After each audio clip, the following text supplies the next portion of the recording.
Radhe Radhe friends. जय श्री कृष्णा। स्वागत है आप सभी का राधे कृष्ण भक्ति में। आज हम नवरात्रि व्रत की कथा सुनेंगे। एक गांव में शीला नाम की एक महिला रहती थी। वह माता रानी की बहुत बड़ी भक्त थी। उसकी एक बेटी भी थी जिसका नाम मीना था।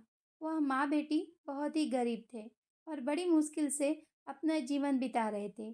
शीला सड़क पर झाड़ू लगाने का काम करती थी, जिससे उसका 2 वक्त का खाने का इंतजाम हो पाता था। शीला पूरे नवरात्रि का व्रत रखती और उद्यापन भी अपने सामर्थ्य के हिसाब से करती थी। इस बार जब नवरात्रि आए तो मीना ने अपनी माँ से कहा, माँ, मैं भी इस बार तुम्हारे साथ नवरात्रि का व्रत रखूंगी। यह सुनकर शीला ने कहा, मीना, तुम अभी बहुत छोटी हो, तुम व्रत कैसे रख पाओगी? मीना बोली, माँ, जिस तरह तुम व्रत रखती हो उस तरह मैं भी व्रत रख लूंगी। और दोनों माँ बेटी माता रानी के व्रत पूरे विधि विधान से रख रही थी।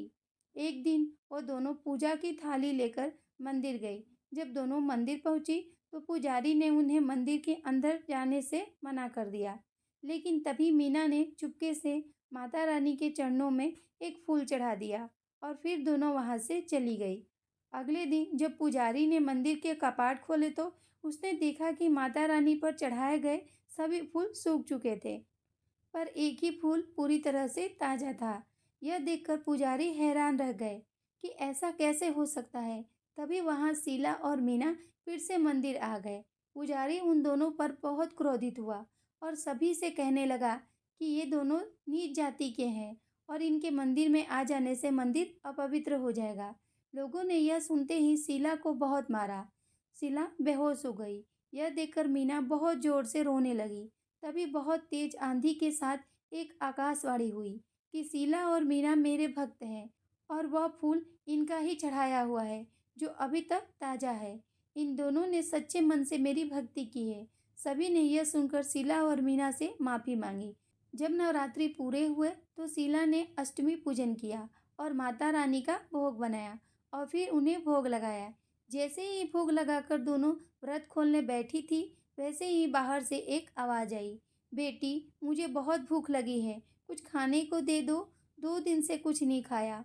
आवाज सुनते ही शीला ने बाहर आकर देखा तो बाहर एक बूढ़ी औरत खड़ी थी। शीला और मीना ने सारा खाना उस बूढ़ी औरत को दे दिया और वो दोनों थोड़ा बहुत जो भी था वो खाकर रह गई।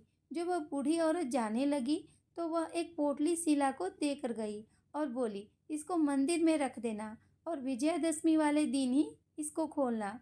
ऐसा कहकर वह चली गई। विजयादशमी वाले दिन पूजा करने के बाद शीला ने जब पोटली खोली तो उसमें से हीरे जवाहरात निकले।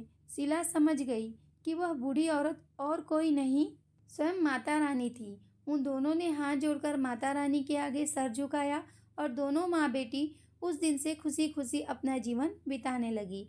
उन दोनों के पास अब किसी प्रकार की कोई कमी नहीं थी। हे माता रानी, आपने जैसे उन दोनों का भला किया वैसे ही सबकी मनोकामनाएं पूर्ण करना। जो सच्ची श्रद्धा से माता रानी की पूजा करता है, माँ सदा उसके साथ रहती है।